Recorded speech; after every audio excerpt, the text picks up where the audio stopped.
You get to the brush tool by hitting B for brush. It makes a lot of sense. And in order to use it, you click and drag, and it will form a brush in whatever color the foreground color is. So if this were blue, it would make a blue brush stroke. Now, similar to other tools, you use the right square bracket key in order to increase its size, and the left square bracket key in order to decrease its size.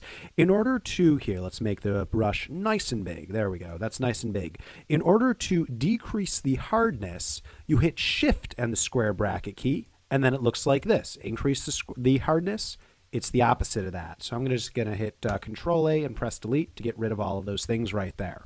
Now, if you hold down Alt, you can actually get the color picker right there, so you can pick things right from the canvas. Fancy schmancy.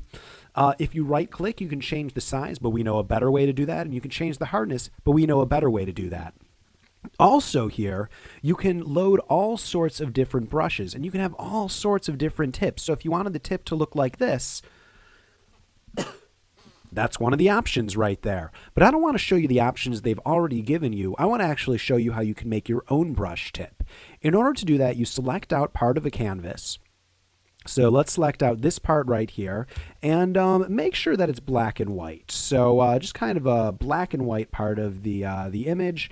This is color correction, so hopefully you already know how to do this. If you're just going through these tools linearly, you're not going to know that, but I will assume that you have that basis. If you want to create your own brush, here, let me just give this a nice little... I'm going to right click and just make this a standard brush right here. There, that looks good to me. Looks pretty standard, and here we go.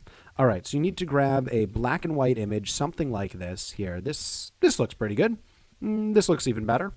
And what you do is you go to Edit, Define Brush Preset, say Sampled Brush. Oh, that's the opposite of what I wanted right there. So apparently what's black becomes the brush, and what's white isn't the brush, so I'm just going to invert that, go to Edit, Define Brush Preset, say OK, and now we have a brush that looks like this. So let me just swipe this around, and we have a brush that looks like this. Now this doesn't look that great, and it doesn't look like, you know, the shape of it as I want it to. So I'm going to go into the brush menu. In order to find the brush menu or the brush window, you go to Window, Brush, or inside of the options bar, if you have brush selected, you just click on this icon right here. And then I can do all sorts of things, such as have the size jitter from stroke to stroke, have it so it has a bit of scattering. So now when I do this, that happens. I can even have it so there's a bit of an angle jitter. So here we go. You can change the tilt to the X. Have that jitter a little bit. So here we go, shape dynamics. Play around with these. Here we go. We got the angle jittering a bit. We can even change the color dynamics if we want to do that a little bit. So you can have it so it swishes between the foreground color and the background color. So there we go. And let's foreground background jitter, have that going. We'll have the hue, the saturation, the brightness. We'll just have it jitter all around right here. Let's see what happens. There's a lot of options to play with, and we're not going to get into all of them. You can get some nice textures this way just by creating a brush tip. Instead of having it so it's different every time you lay down the brush, you can actually have it so even within a single brushing, it's applied per tip. So you'll notice that here, within a single thing, every single tip is a different color. So that's one more thing right there. Just that little checkbox right there makes that difference. You can see how it just has a random color every time. All right. Another tool inside of the brush palette is the pencil tool, and you use this here. Let's do something that's a little bit blacker. Same thing, square bracket in order to increase. Use this very similarly to the pen tool. In fact, I know very few people who use it just because the pen tool is a better version of the pencil tool. So not that many people use the pencil tool right here. Color replacement tool, the way that this works here, I'm going to go back to where we started here.